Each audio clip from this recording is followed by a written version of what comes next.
So yun po guys, ayan, magandang araw po sa lahat. So another topic po yung pag-uusapan po natin sa video po na ito. Magbabasa po tayo ng iilan po sa mga positive comments po ng mga taong nagmamahal po kay Krishna. Ito ay para ma-emphasize po natin na sa kabila nga po ng mga taong nambabash po kay Krishna is mas marami po yung mga nagmamahal nga po kay Krishna at nagbibigay po ng mga words of encouragement kay Krishna. Makakatulong ito kay Krishna para kumbaga mas maisip or mas lumakas po ang kanyang loob kasi nga po alam po niya na may mga taong sumusuporta pa rin po sa kanya, may mga taong nagmamahal pa rin po sa kanya. Although masasabi po natin na may ilan po talaga na mga nambabash po dyan, pero yun nga, sinasabi ko palagi na konti lang talaga yan sila at mas marami nga po talaga yung mga nagmamahal kay Krishna.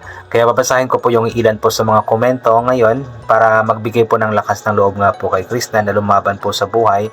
Magbigay po ng lakas ng loob sa kanya na ipagpatuloy po ang kanyang ginagawa kasi nga po mas marami ang nagmamahal po sa kanya. And before that is about naman po sa mga bashers, so lagi po nating ipinapakiusap na tigilan na po natin ang pambabash ng kahit sino man. Itigil po ang pambabash kay Krishna, itigil ang pambabash kay Sir Paul, itigil ang pambabash po sa kahit sino man sa PB team or sa kahit sino mang mga tao dito sa mundo. Tigilan po ang pambabash kasi nga po hindi po tayo perpekto na mga tao at ang Diyos lamang po ang perpekto dito sa mundo. So siya lamang po ang may karapatan na manghusga po sa ating lahat. Pero tayong mga tao, since hindi tayo perpekto, so wala po tayong karapatan na manghusga ng kahit sino man nga po dito sa mundo. Kaya stop na po yung bashing and choose positivity na lang.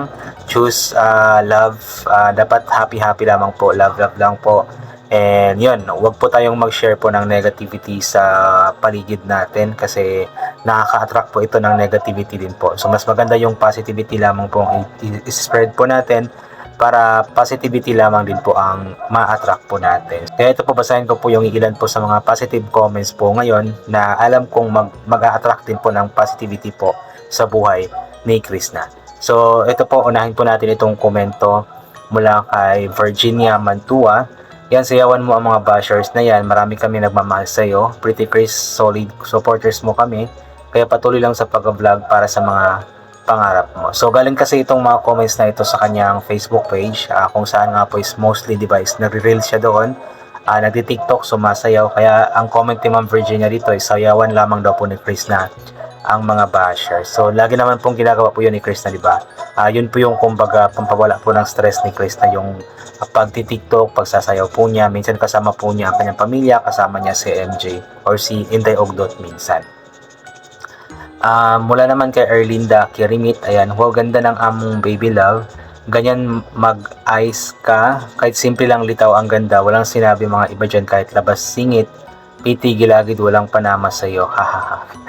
Oo nga naman po, talagang litaw na litaw naman po talaga ang ganda ni Chris na kahit na simple lamang po yung ayos po niya, walang makeup. Pero talagang lumilitaw po ang ganda talaga ni Chris na. At sabi dito, yung iba nga daw is labas na daw singit, gilagid, walang panama sa'yo.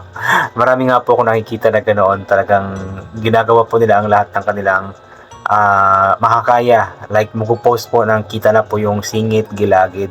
Pero wala wala talaga. Yung mga ganoon kasi is kumbaga bad influence po yun sa mga kabataan. Nakikita po nila yung ganoon, di ba? So tigilan na po din yung mga ganoong mga post kasi hindi yun maganda. Mga ating Jean E. Datuin, I'm done watching love. Pabayaan mo silang nang basta sa'yo. Marami kaming nagamahal sa'yo at kahit sino at ano ka, pamahal na mahal kita bilang isang anak. Di kita pababayaan, tandaan mo yan at alam mo yan na mahal kita. Tulad ng sabi ko sa'yo, ingat ka lagi. At saka yun, katawan mo, ingatan mo lagi. Love you, Krista Mahusay. Vito Dixie Mahusay. Ayan, talagang mahal na mahal po ni Ma'am Jean Datuin si Krishna. Ang daming mahal na words dito. At yun, talagang pabayaan na lamang ni Krishna ang mga bashers. Yun nga, kasi mas marami talaga nagmamahal sa kanya kumpara sa mga ayaw po sa kanya. Ayon naman po kay Marina Almasin Corpin, laban lang dahil peking Koreana. Krishna, ingatan mo ang kalusugan mo para magawa mo lahat ng gagawin mo sa buhay. Mabot lahat ng pinapangarap mo. Andito lang kami mga solid supporter mo. Importante po talaga na ingatan na ni Krishna ang kanyang kalusugan. I think medyo okay na po siya ngayon. Medyo magaling na po siya ngayon. And hoping na mas ingatan na po niya ang kanyang kalusugan ngayon nang sa kanalis hindi na po maulit pa muli na magkasakit nga po siya kasi mahirap po talagang magkasakit ngayon. From Luna Santos Mara, ganyan nga basta gawin mo lang mga hilig mo, alisin mo yung mga negatibo sa paligid mo, hayaan mo sila magsalita na magsalita. Simpleng liriko ng kanta pero tagos sa puso at may laman ang mensahe.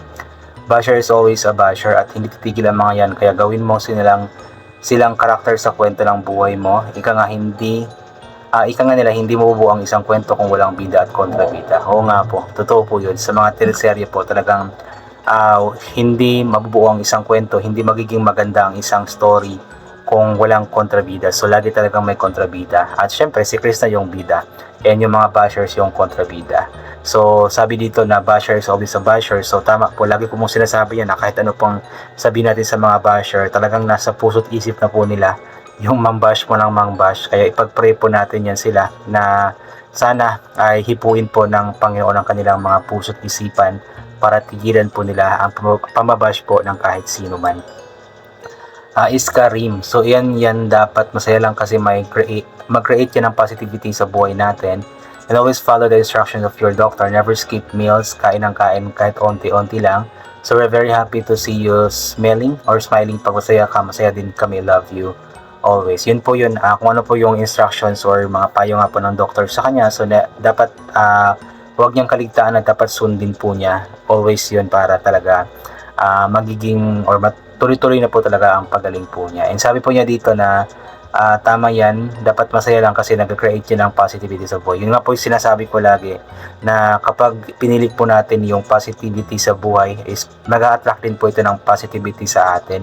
Pero kung negativity naman po yung pinili natin, in-spread po natin, ay negativity rin po ang mag-a-attract po. Kaya always choose positivity talaga para maging positive po ang mga yung papasok or mag-a-attract po sa ating paligid.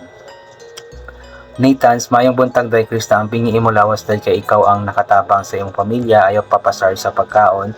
Kundang yung pag-inom mong sting kay kana grabe makadaot sa kuto-kuto. Sige sakitang atong tiyan, undangin na huwag inom day ang ping jud kanunay kay ikaw ang gilauman sa tibok mong pamilya kaon sa insakto. So i-translate po natin kasi marami pong hindi nakakaintindi po ng Bisaya. So dito, magandang umaga day Chris, na ingatan mo ang iyong katawan kasi ikaw ang nakakatulong sa iyong pamilya. Huwag daw magpalipas ng gutom at ihinto na daw po ang pag-inom ng sting kasi grabe daw po na makasira sa sikmura.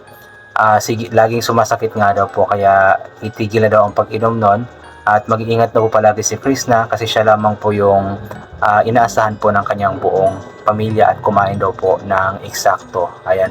So regarding po sa sting, I believe matagal na pong tinigil ni Krishna yung pag-inom ng sting. Mga last month po yata yung sinabi niya na nag-stop na po siyang uminom ng sting and hoping na hindi na siya umiinom para mas magiging healthy nga po siya.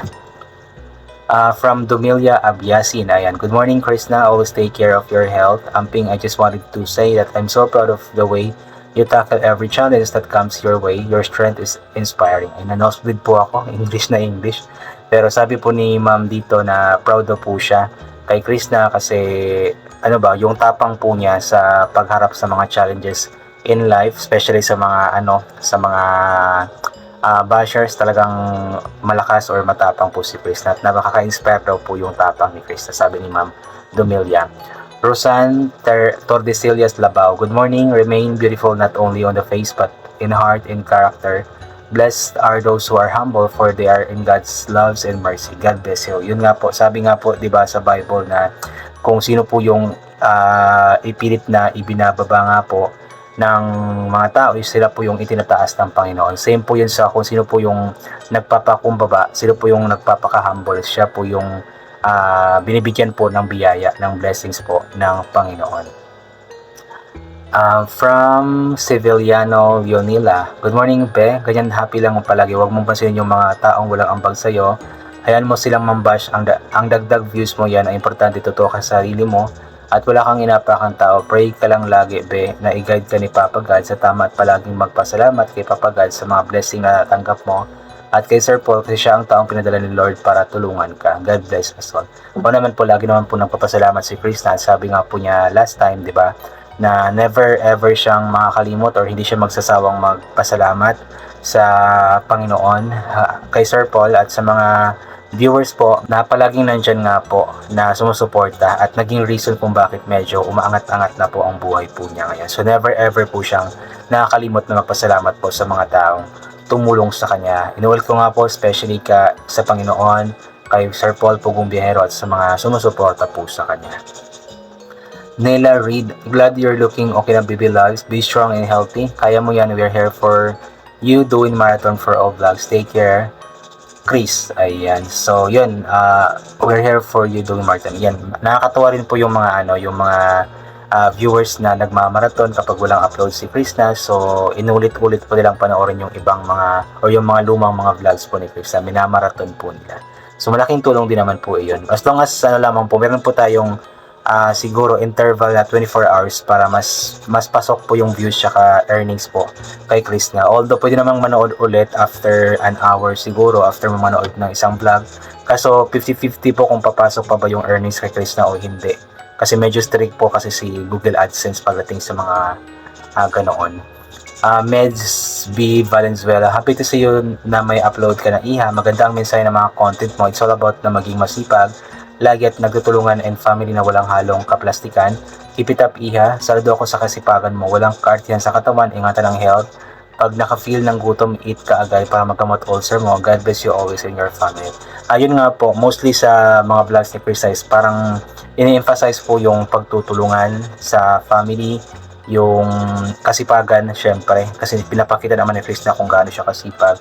So para itong nabibigay po ng kumbaga guidance or role model siya sa mga kabataan po na dapat ganito rin po ang gawin sa pamilya, ganito ganyan, di ba? So nakakatuwa lang din po yung mga ginagawang vlogs po ni Chris na. So anyway po, I think hanggang dito na lamang po muna itong gagawin ko na reaction video. God bless po and bye for na po.